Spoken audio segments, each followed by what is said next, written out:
Pagod na, pero laban lang. Kaya yan, walang susuko.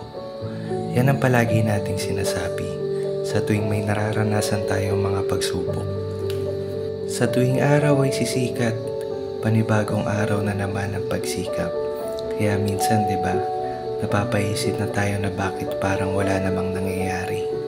Paulit-ulit na tayo nagsasakripisyo, pero bakit ganun pa rin ang alalahanin? Para bang ang buhay ay isang dagat? Minsan mahinahon, kadalasan maalon. Kailangan mo lang sumabay para ikaw ay makaahon. Pag nadapa ka sa iyong paglalakbay, kailangan mo lang bumangon. Mga luhang sumasabay sa buhos ng ulan, nakikipagsapalaran at nagtatanong sa sarili kung ano ba ang kapalaran.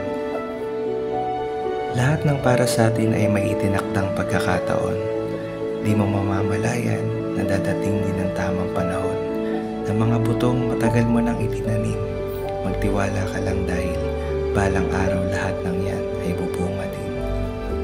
Tuloy mo lang, tiwala mo sa sarili, huwag mong aalisin.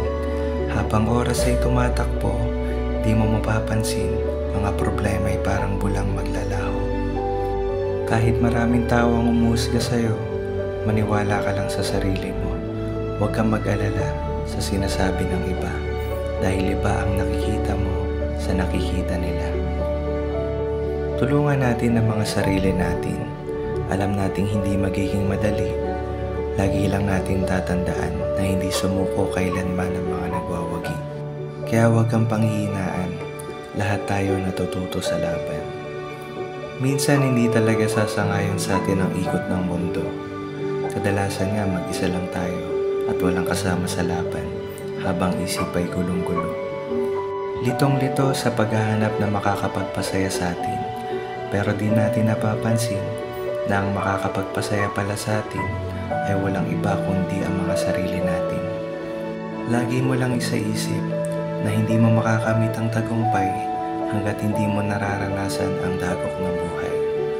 At walang nagtagumpay na hindi dumaan sa ganyan dahil parte yan sa araw-araw nating pamumuhay. Walang kukuha kung hindi ka mag-aalok. Walang magbubukas ng pinto kung hindi ka kakatok. Lahat ng pader na nakaharang ay kayang gawing pinto. Dadalhin tayo sa kung ano ang iniisip natin. Ang kasiyahan ay hindi mo mahahanap kung hindi mo hahanapin. Ang hiling ay hindi mo makukuha kung hindi mo hihilingin. Tuloy lang at balang araw tayo ay titinggin. Hindi natin mapagtutugma ang hinaharap para sa iyong kinabukasan. Ang mapagtutugma mo lang ay ang iyong mga naranasan. Gawin mo itong pundasyon para manatiling matatag papunta sa magandang kapalaran. Hindi mahalaga kung ilang beses tayong patumbahin ng buhay. Ang mahalaga ay kung ilang beses kang bumangon para makamit ang tagumpay. Huwag kang susuko dahil ang nagtagumpay ay isa ring natalo na isang beses pang sumubok. Ang nasayang na oras sa pag-iisip ay hindi na maibabalik, pero hindi kailanman magiging huli ang lahat para sa gusto mong makamit.